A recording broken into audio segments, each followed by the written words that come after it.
और stock market में सबसे जो मुश्किल काम है ना, बताना मैं ठीक कह रहा हूं या गलत कह रहा हूं, वो ये नहीं है कुछ करना, वो है कुछ ना करना।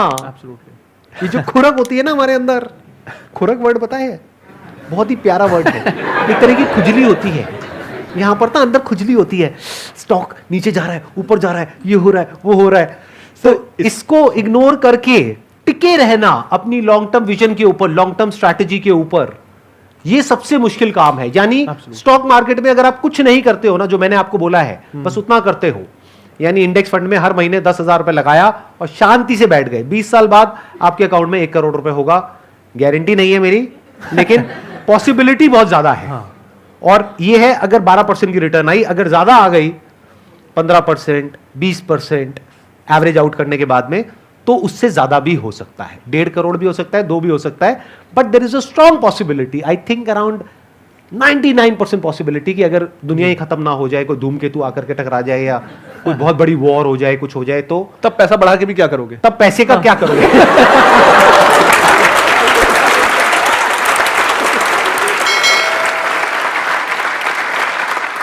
तो there is a strong possibility, 99% possibility है कि आप करोड़पति बन जाओगे आने वाले 20 साल बाद। लेकिन जो आप सोच रहे हो जिस तरीके से करोड़पति बनने का, उसमें रोडपति बनने के चांसेस ज्यादा हैं, करोड़पति बनने के कम हैं। तो थोड़ा संभल करके दोस्त, इस एज में हम कुछ गलतियां कर देते हैं। स्टॉक मार्केट वैसे बड़ी कमाल की जगह है, लेकिन इससे खतरनाक जगह भी कोई नहीं है अगर आप लालच और डर के बेस पे ऑपरेट कर रहे हो, और हम ऐसे ही ऑपरेट करते हैं। माइंड को जितना मैं समझ पाया हूं ना, वो ये है कि हम अपने फीलिंग्स के अकॉर्डिंग एक्ट करते हैं, इमोशंस के अकॉर्डिंग, और इंटेलेक्ट पीछे चला जाता है। इसके लिए सर मैं एक डिसिप्लिन रखता हूं कि मैं ब्रोकरेज ऐप अनइंस्टॉल कर देता हूं। जिस दिन खरीदना है, अपने लैपटॉप को खोला, महीने में 1-2 बार खरीदना है, उस दिन खरीद लिया। मेरे फोन में, हमारे ऑफिस में, इनफैक्ट आई रिमेंबर एक दिन मेरी एक स्कूल की दोस्त थी, उसने हमको ज्वाइन किया और वो मुझसे बोलती है कि प्रांजल, तुम लोग फाइनेंस का काम करते हो, ये कैसा ऑफिस है? ना तो यहाँ टर्मिनल है, ना CNBC चल रहा है, ना बिजनेस न्यूज़पेपर्स हैं। I think you guys really need to upgrade. तो फिर मुझे उसे 2 घंटे समझाना पड़ा कि हमारे यहाँ हम लोग मंडे से फ्राइडे मार्केट देखते ही नहीं है, क्योंकि हमारे देखने से क्या होना है, मार्केट में जो होना है वो होना है, तो मैं क्यों देख रहा हूं उसको? और उस समय अगर मैं देखूंगा जब रोज प्राइस ऊपर नीचे हो रहा है, तो मैं डर के, फियर से, इमोशन से एक्शंस लूंगा। अगर मैं सैटरडे संडे को देखूंगा, मैं आज कुछ कर ही नहीं सकता। मेरे को कोई शेयर अगर बेचना भी है, मैं सैटरडे को बेच ही नहीं सकता। तो मंडे तक मैं जब सोऊंगा उस थॉट के साथ, तो मैं रैशनली उस पर एक्ट कर पाऊंगा। तो इन अ फाइनेंस कंपनी हमारे यहां Monday to Friday stock market देखना अलाउड ही नहीं है। एक जो सर आपने बोला था, मैं उस पर एक पॉइंट ऐड करूंगा कि कुछ ना करना, तो इसको ना हम डू समथिंग बायस बोलते हैं। बहुत बड़ी खुजली होती है ये सच में, और ना ये भी प्रोबेबिलिटी स्टैटिस्टिकली प्रूवन है इन गोल कीपिंग। जब पेनल्टी शूटआउट्स होते हैं, तो स्टैटिस्टिकली अगर गोलकीपर अपनी जगह पे खड़ा रहे, तो he will save 33% of the goals. ये वो AI सिमुलेशन से पता चला। लेकिन 90% of the times goalkeeper will dive either of the sides, क्योंकि अगर वो खड़ा रहे और दोनों तरफ हर 2 में से 3 में से 2 गोल हो रहे हैं ना, तो ही लुक रियली स्टूपिड कि अरे खड़ा हुआ। ऑडियंस भी क्या बोलेगी, अरे सीधा खड़ा रहता है यार, इधर उधर गोल हो रहा है, जबकि स्टैटिस्टिकली वो सही चीज कर रहा है। लेकिन हम हमेशा मैथमेटिकली प्रोबेबिलिटी वाइज सोचते नहीं है। हमको ये सेटिस्फैक्शन मिलना ज्यादा जरूरी है कि हम मेहनत कर रहे हैं, भले ही हम गलत डायरेक्शन में दौड़ रहे हैं, दौड़ना उधर है, लेकिन हमको ये सेटिस्फैक्शन दौड़े तो सही ना।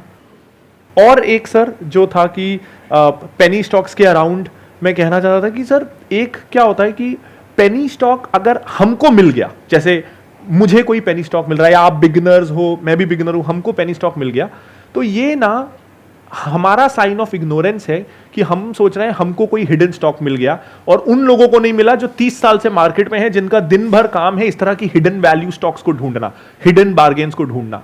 और हम आज मार्केट में एंटर हुए, हमको एक लॉटरी का टिकट मिल गया, उन लोगों को नहीं मिला जिनका काम ही ये है। ये स्टैटिस्टिकली बहुत बहुत अनलाइकली है। हम अपने आप को बेवकूफ बना रहे हैं ये सोच के कि हमको कुछ मिल गया जो किसी को नहीं मिला। अगर 1 रुपए की कोई अच्छी कंपनी है, मोस्ट प्रोबेबली वो आपको लास्ट में पता चलेगी। आपको क्यों पता चलेगी? आपके ना ब्रोकर से कांटेक्ट है, ना कंपनी के ओनर से कांटेक्ट है, ना PMS से कांटेक्ट है, बैंकर्स से नहीं। आपको कैसे पता चलेगा? आपको सिर्फ वही पता चलेगा जो गलत लोग आप तक पहुंचा के आप पे डंप करना चाहते हैं। तो आपको इंफॉर्मेशन अगर मिल रही है तो वो आप तक पहुंचाई जा रही है, आपको मिली सही तरीके से नहीं है।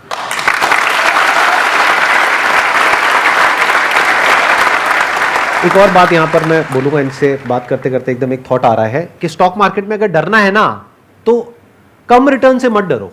ज्यादा रिटर्न से डरो। लाइफ में अगर डरना है ना पैसे के मामले में, तो जहां ज्यादा पैसा मिल रहा है ना वहां पे डरो। हम उल्टा चलते हैं।